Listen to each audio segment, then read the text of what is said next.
Banff কানাডার জনপ্রিয় পর্যটন স্থানগুলির মধ্যে নায়াগ্রা ফলসের পরেই আসে এই ট্যুরিস্ট ডেস্টিনেশনটি।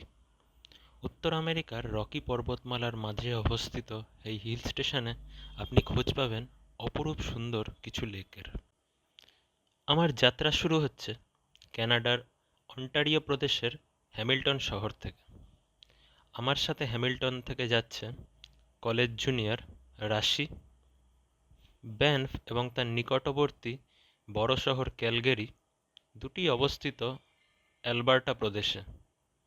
ক্যালগেরি পৌঁছানোর পর সেখানে যোগ দেবে আমার আরও দুই সহপাঠী বন্ধু সমন্বয় এবং নিরঙ্কুশ, যারা যথাক্রমে আসছে অ্যালবার্টারই এডমন্টন শহর থেকে এবং ম্যানিটোবা প্রদেশের উইনিপেগ শহর থেকে।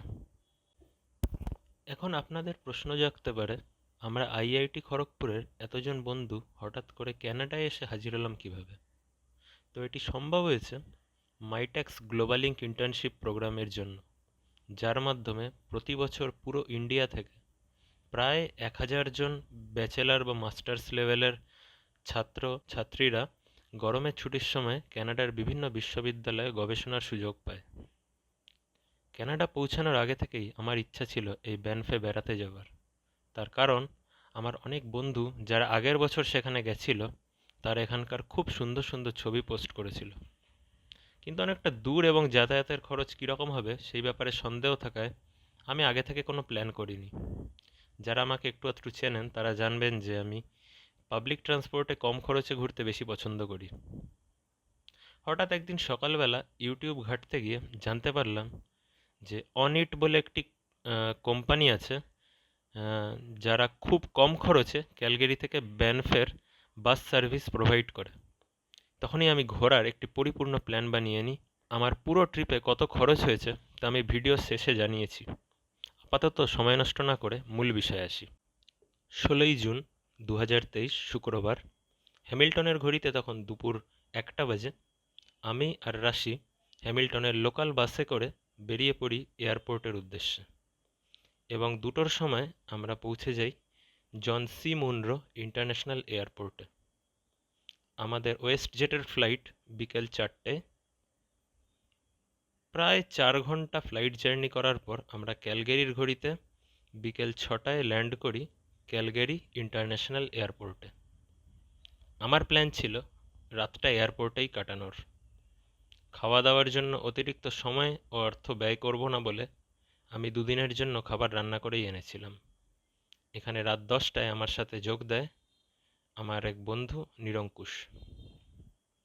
পরদিন সকাল 5টায় আমরা ফ্রেশ হয়ে ক্যালগেরির লোকাল বাসে করে পৌঁছে যাই অনিট বাসের পিক আপ পয়েন্টে, যেটি ক্যালগেরির ডাউনটাউন অঞ্চলে অবস্থিত। সেখানে যোগ দেয় আমাদের গ্রুপের চতুর্থ সদস্য সমন্বয়। সময় মতো 7টা নাগাদ আমাদের বাস ব্যানফের উদ্দেশ্যে রওনা দেয়। আমি ভালো ভিউ পাওয়ার জন্য একটু তাড়াহুড়ো করে একেবারে সামনের সিটটা দখল করে নিই। সেখান থেকে প্রকৃতির অসাধারণ রূপ দেখতে দেখতে প্রায় 9টা নাগাদ আমরা পৌঁছে যাই ব্যানফের সেন্ট্রাল বাস স্টেশনে। আমরা ব্যানফের লোকাল পরিবহন সংস্থা রোম ট্রানজিটের ডে সুপার পাস আগে থেকে বুক করে রেখেছিলাম, যাতে সারাদিন রোম ট্রানজিটের যে কোনো রুটের বাসে যতবার ইচ্ছা চড়তে পারি। প্রথমেই 6 নম্বর বাসে করে আমরা চলে যাই লেক মিনেওয়াঙ্কাতে, যেটি আমাদের প্রথম স্পট। এই লেকটি ব্যানফ টাউনের খুব কাছেই অবস্থিত।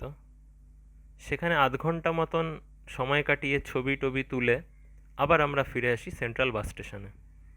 এরপর আমরা 8X নাম্বার বাসে করে রওনা দিই লেক লুইসের জন্য।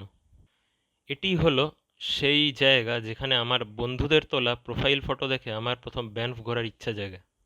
এই লেকটি ব্যানফ টাউন থেকে বেশ অনেকটাই দূরে। তার উপর ট্যুরিস্টদের ভিড় থাকায় আমাদের বাসটি নির্ধারিত সময়ের থেকে অনেকটাই দেরিতে এখানে পৌঁছায়। চলুন আমাদের গ্রুপের সদস্যদের আপনারা একবার দেখে নিন। ডান দিক থেকে আমার সঙ্গে আছে সমন্বয়, নিরঙ্কুশ এবং রাশি। আমরা বাস থেকে নেমে হেঁটে হেঁটে এখন লেক লুইসের দিকে যাচ্ছি।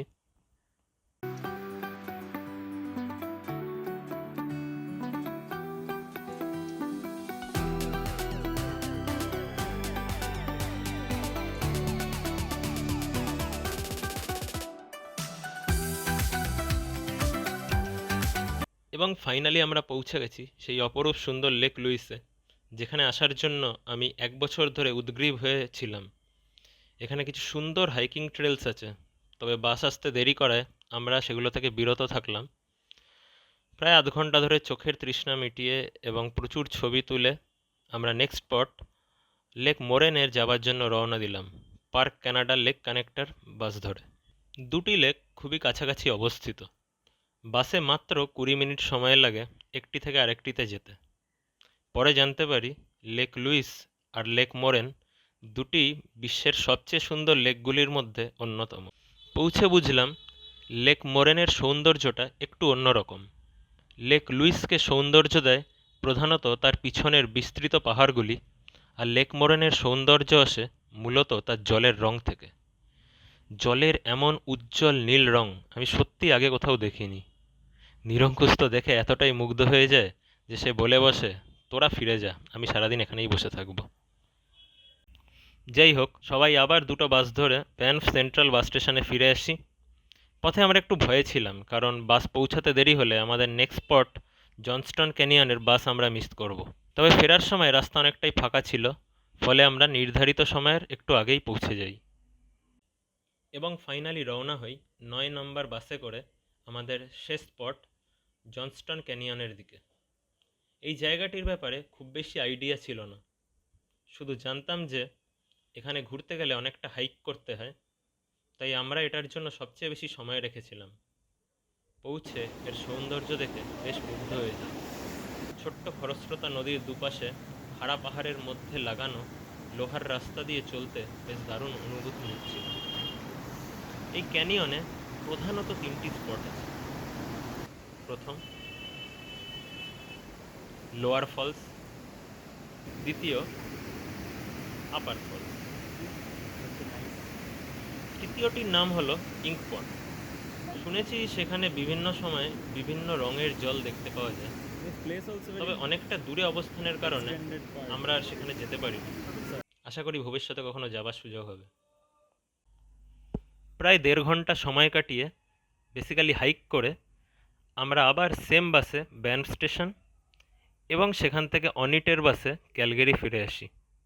গত রাতের অপর্যাপ্ত ঘুম এবং সারাদিনের ক্লান্তির কারণে ফেরার সময় পুরো 2 ঘন্টাই আমি বাসে বসে ঘুমিয়েছি। শরীরে ক্লান্তি থাকলেও পুরো ট্রিপটা প্ল্যান মাফিক শেষ করতে পারায় একটা অন্যরকম আনন্দ এবং স্বস্তি অনুভব করছিলাম। ক্যালগেরি পৌঁছে আমরা খুব সংক্ষিপ্তভাবে ডাউনটাউন এরিয়াটা ঘুরে দেখলাম। তারপর সেখানে সমন্বয়কে বিদায় জানিয়ে আমরা 3 জন ফিরে এলাম এয়ারপোর্টে। সেখানে অ্যারাইভাল এরিয়াতে আগের দিনের মতোই রাত কাটিয়ে পরের দিন সকালের ফ্লাইটে আমি টরন্টো ফিরে এলাম। এইবার আসি এই ট্রিপের বাজেটে। ওয়েস্ট জেটের রাউন্ড ট্রিপ ফ্লাইট আমি গোয়াই বিবো থেকে 18,000 ভারতীয় টাকায় বুক করেছিলাম, যেটা ক্যানাডিয়ান ডলারে কনভার্ট করলে হয় অ্যারাউন্ড $300। ক্যালগেরিতে এয়ারপোর্ট থেকে বাস স্টপ যেতে রাউন্ড ট্রিপ আমার $7.2 লেগেছে। অনিটের ওয়ান ওয়ে ভাড়া হলো $10, তো আমি যেহেতু রাউন্ড ট্রিপ করেছি তো আমার লেগেছে $20। রোম ট্রানজিটের ডে সুপার পাস $28 ছিল, যার মধ্যে $25 হলো টিকিটের ফেয়ার আর $3 হলো ট্যাক্স। হ্যামিল্টনে আমার ঘর থেকে এয়ারপোর্ট যেতে এইচএসআর বাসে করে $2.6 লেগেছে এবং ট্রিপের শেষে টরন্টো থেকে হ্যামিল্টন ফিরে আসার জন্য আমি গো উইকেন্ড ডে পাস ব্যবহার করেছিলাম, যার ভাড়া $10। তো সব মিলিয়ে আমার খরচ হয়েছে কানাডার মুদ্রায় $367.8 বা ভারতীয় মুদ্রায় 22,500 টাকা। হয়তো ফ্লাইট একটু আগে বুক করলে কিছুটা সস্তায় হতে পারত, বাট এনিওয়ে। ভিডিওটি শেষ অবধি দেখার জন্য সকলকে ধন্যবাদ। অনুরোধ রইল কমেন্ট করে জানাবেন কেমন লাগলো, কীভাবে আরও ইমপ্রুভ করতে পারি। আমার প্রথম ভ্লগ হিসেবে ছোটোখাটো ভুল ত্রুটি হয়ে থাকলে মার্জনা করে দেবেন।